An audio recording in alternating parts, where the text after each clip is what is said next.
My name is Dr. Leon Finney. I am the pastor of the Metropolitan Apostolic Community Church, and I'm the president of the Woodlawn Community Development Corporation. Jim Compton, as you know, is receiving the Bill Berry Award. Talk to us a little bit about your relationship with Jim Compton and his work with the Urban League. Well, first I want to congratulate the Urban League as well as Jim Compton for 50 years of major work here in the city of Chicago. I met Jim many, many years ago when we were both chief executive officers of our respective organizations. I, of course, was the chief executive officer and lead organizer for the Woodlawn organization, TWO. And of course, Jim was involved with the Urban League. My fondest remembrance and recall of Jim was a very, very dedicated, committed leader who worked to bring about change in very, very tough times here in the city of Chicago. And so Jim and the Urban League, of course, were key in the development of the civil rights movement, and particularly his predecessor, Bill Berry. Bill was a wonderful man. And quite frankly, without Bill Berry, there probably wouldn't have been a civil rights movement in the city of Chicago, because he was so talented, gifted catalytic agent, gifted as it related to being able to bring people together from diverse backgrounds as well as diverse interests. And so it's almost fitting and proper that Jim would be the awardee of the Bill Berry Award. But let's get back to this business of Jim and the Urban League and the Woodlawn organization. Some would argue that were it not for Bill Berry, there might not even be a Woodlawn organization, TWO. And that's principally because in the early days, there was great resistance in the city of Chicago to bring in about change and for anyone to build an organization that would commit itself to empowering the voiceless. And Bill Berry, along with others, Reverend Brazier at that time, there would have been Reverend Arthur M. Brazier, and Saul Alinsky, as well as Monsignor Jack Egan. All three of those men are dead now, worked quietly and effectively to build this power organization called the Woodlawn organization that I, of course, had the good fortune to lead for many, many years. So we put the Urban League and Bill Berry in the context of building.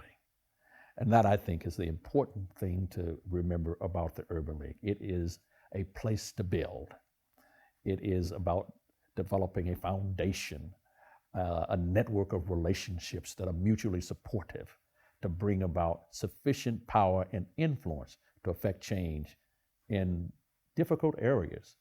Remember, in the early 60s and late 50s, quite frankly, and really even the 40s and the 30s and post-Reconstruction, blacks in rural America as well as urban America were in tough shape. And coming out of slavery and then into segregated southern communities, rural communities. And when we migrated from the South here to Chicago, segregated neighborhoods where one was not free to live wherever he chose, even though one was a citizen of the United States of America. And Chicago was very much segregated. One woman once said, who was a high official, that a public official, as a matter of fact, Secretary Patricia Harris, once said, Chicago was the most segregated city that I've ever seen. And Chicago was very, very segregated for many, many years. Where we're sitting now, right now, is in the Black Belt.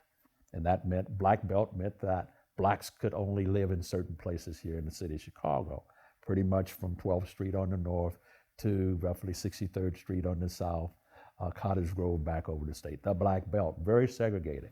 That meant not only could we not live where we wanted to live, but we couldn't go to school where we're not free to go to school. And so we were attending overcrowded schools.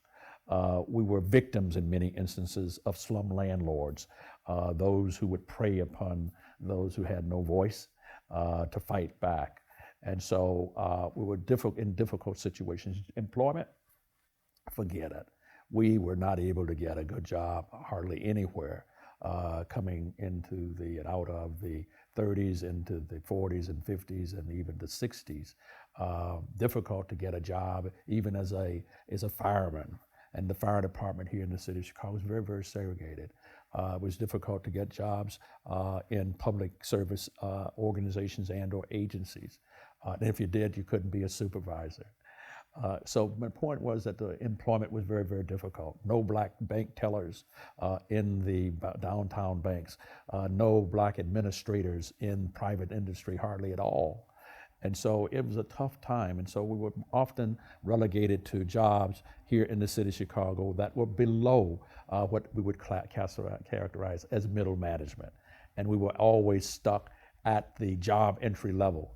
And the mantra in those days was last hired and first fired, because we were, as African Americans, we were not given the opportunity to be securely employed anywhere. Well, the Urban League was here to fight for us. And the Urban League took up the good fight and in many instances helped to bring about change as we've seen it. And it was the Urban League, along with others, that helped to bring Dr. Martin Luther King here to the city of Chicago. It was the Urban League that was there, not so much as we are in charge, but it pulled people together. And there were many that resisted Bill Berry and the efforts to bring Dr. King to the city of Chicago. Many of the people who were on the Urban League board of directors at that time were not sympathetic to bringing Dr. King to the city of Chicago to lead the great civil rights movement here in the city. But it happened anyway. And because Urban League was here, it was able to bring about Dr. King. And of course, the history books now paint us as a city that is much more open. But let's speak particularly about Jim Compton. Bill Berry retired and no longer was available to service through the Urban League, though he went to work for George Johnson of Johnson Product and was able to continue to provide a level of service that all of us appreciated. But the Urban League had to be led by someone who was committed. And after one try that did not work, we were able to find Jim Compton. And Jim Compton was able to step in to attempt early on to fill these giant shoes that Bill Berry left. But he stepped in and he got busy. And he got busy working with the board and helping to strengthen the board and getting the board to where it was receptive and able to, board meaning the Urban League board, it was receptive and able to function in a way that would help the Urban League carry out its mandate of bringing about change and getting people to work together and making urban America a place that was fair and open and sensitive to people of all colors. So anyway, he stepped in and took the reins and began to run and manage and lead the Urban League and hired good people who were able to carry out specific functions and then beginning to do something that Bill Berry perfected a fine art at, and that was to be able to get the white major business community to support the efforts to bring about change. Bill was absolutely a master at convincing corporate America or the Chicago corporations and national corporations to pitch in and help us to deal with urban America and Chicago urban challenges. In many instances, there were, obviously, as we've said earlier, segregation, discrimination in employment and in housing and in all kinds of things. So Bill was able to get the white community, and particularly the white business community, to come along and to join in the good fight. And Jim Compton picked up where Bill left off. And he was, when Bill left, of course, a great leader also was in the business community. And that was Tom Ayers from ComEd. And Tom Ayers was a worthy ally. And of course, Tom Ayers and Bill Berry worked well together. And as Tom Ayers moved on, we found another great leader coming out of the Urban League, and that was a new CEO, Jim of the new CEO of the ComEd, Jim O'Connor, he came in, and he and of course Jim Compton were fast friends and strong allies, and they were able to bring about a lot of change. And so my sense is that to be able to be a bridge builder, that's what Bill Berry was. And a bridge builder, that's what Jim Compton is. That's good. Of the Urban League, what you see as what it's able to do in the future. Mm-hmm. Well, when you think about the future, I can't imagine the future of the Chicago without the Urban League.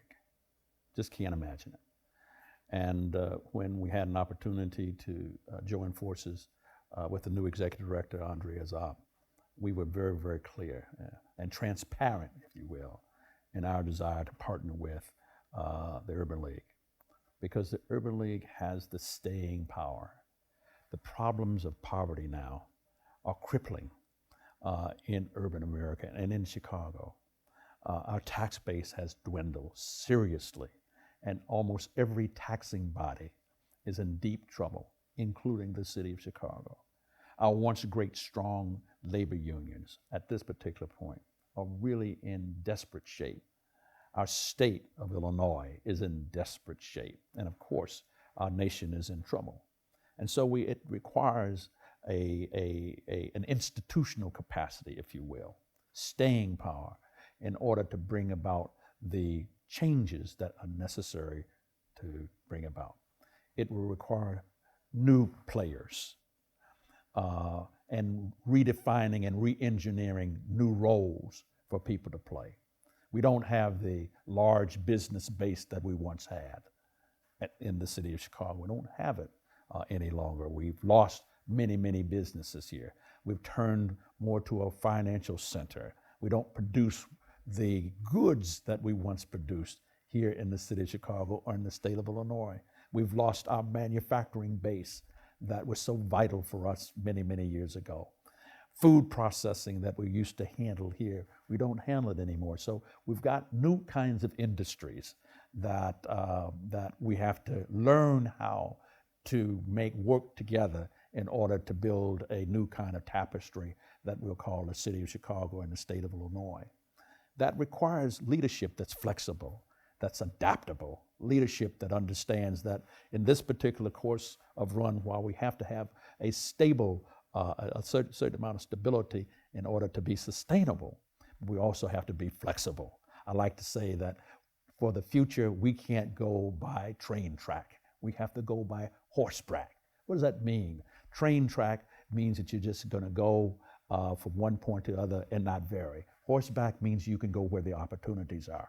And so my sense is we have to be able to go where the opportunities, and new opportunities are emerging every day. New relationships are emerging every day. And so we've got to build a community with a new diversity and a movement, if you will, for Chicago that will engage new people. We've got a huge growing Latino community that has to be dealt with. We've got a huge growing Asian community that has to be dealt with.